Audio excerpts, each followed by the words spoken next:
பொது நிகழ்ச்சிகள் அல்லது விழாக்கள் போன்ற சிறப்பு நிகழ்ச்சிகளின் போது பெரியோர்கள், பெற்றோர்கள், குருமார்கள் ஆகியோர் தங்களிடம் ஆசி பெறுபவர்களை வாழ்த்தும்போது சீரும் சிறப்புமாக சகல ஐஸ்வர்யங்களையும் பெற்று நீடூழி வாழ வேண்டும் என்று வாழ்த்துவதை பார்த்திருப்போம்.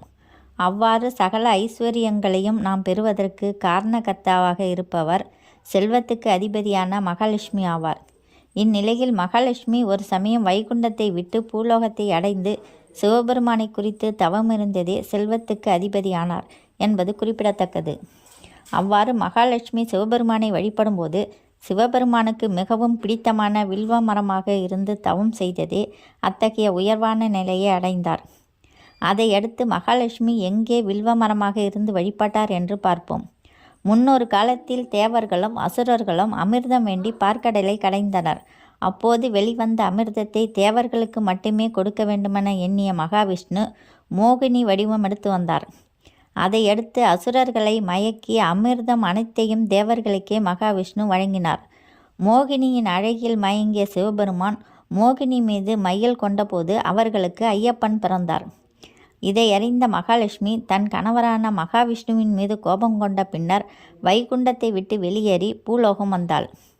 விஸ்வவாரண்ய கஷேத்திரம் என்னும் வெள்ளூரில் சிவபெருமானை நோக்கி தவம் செய்தாள். பல யுகங்களாக தவம் செய்தும் அவளுக்கு சிவபெருமான் காட்சி தரவில்லை. அதனால் மகாலட்சுமி தன்னை வில்வ மரமாக மாற்றிக்கொண்டு சிவலிங்க திருமேனியில் வில்வ இலையை மழையாக பொழிந்து வணங்கினாள். இதனால் மகிழ்ச்சியடைந்த சிவபெருமான் மகாலட்சுமி முன் தோன்றி ஐயப்பனின் அவதார நோக்கத்தை விளக்கி அவளை சாந்தப்படுத்தினார்.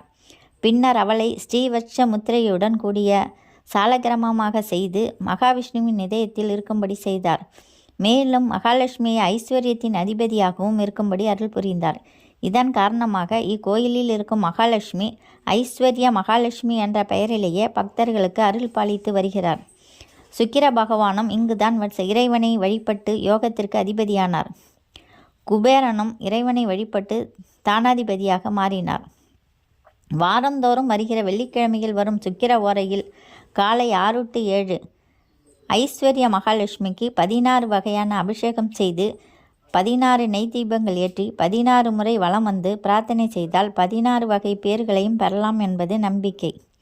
வெள்ளூர் திருக்காமேஸ்வரர் திருக்கோயிலின் ஸ்தல விருட்சமாக வில்வ மரம் அமைந்துள்ளது. இந்த வில்வ மரத்தின் நிழலில் தவம் செய்யும் கோலத்தில் ஐஸ்வர்ய மகாலட்சுமி எழுந்தரில் இருப்பது சிறப்பானதாகும். இங்கு லட்சுமிக்கு அபிஷேகம் செய்வதற்கு முன் வில்வ மரத்துக்கே முதலில் பூஜை நடைபெறுகிறது. மனிதர்கள் நினைக்கும் காரியங்கள் சித்தியாக திருக்காமேஸ்வரர் சன்னதியில் தியானம் செய்வது சிறப்புக்குரியது. மன்மதனுக்கு இழந்த உடலை திரும்ப கிடைத்தது. மகாலட்சுமிக்கு ஐஸ்வர்ய மகனும் கிடைத்தது. முசுகுந்த சக்கரவர்த்திக்கு வாலாசுரனை வெல்லக்கூடிய ஆற்றல் கிடைத்தது. போகர் போன்ற பல சித்தர்களுக்கு அஷ்டமா சித்தி அளித்த திருக்கோயில் என்பதால் கோயிலுக்கு வரும் ஆண்கள் இன்றும் மேலாடைகள் இன்றி திருக்காமேஸ்வரை தரிசனம் செய்வது வழக்கமாக உள்ளது. திருச்சி சேலம் தேசிய நெடுஞ்சாலையில் முசிறிக்கு அருகில் 6 கிலோமீட்டர் தொலைவில் வெள்ளூர் திருக்காமேஸ்வரர் கோயில் உள்ளது.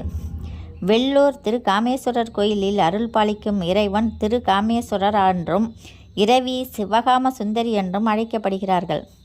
சுமார் 1600 ஆண்டுகள் பழமையான இக்கோயில் கிபி 6ஆம் நூற்றாண்டில் 1ஆம் விஜயாதித்த சோழனால் புனரமைக்கப்பட்டு கும்பாபிஷேகம் நடைபெற்றிருப்பதாக கல்வெட்டு செய்திகள் கூறுகிறது. இந்த வீடியோ பிடித்திருந்தால் லைக் பண்ணுங்கள், ஷேர் பண்ணுங்கள், சப்ஸ்கிரைப் செய்யுங்கள். நன்றி, வணக்கம்.